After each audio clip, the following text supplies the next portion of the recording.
Aku pelik dengan sesetengah usahawan zaman sekarang. Nak berjaya tapi tak mau kerjasama, tak mau JV, tak mau collaboration.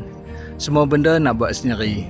Nak cari customer sendiri, nak buat marketing sendiri, nak urus semua sendiri. Kenapa? Sebab nak tunjuk yang dia boleh buat. Padahal dalam bisnes ni, kita bukan berlumba nak tunjuk siapa paling hebat. Kita berlumba nak capai result. Kalau aku kuat marketing, hang kuat sales, orang lain kuat operation, kenapa tak gabungkan kekuatan tu?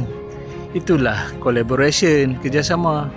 Bukan sebab kita lemah, tapi sebab kita sedar kekuatan kita ada limit dia, ada had.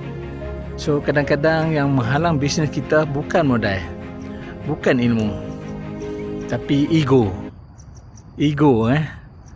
So jangan terlalu sibuk nak buktikan kau boleh buat sorang-sorang.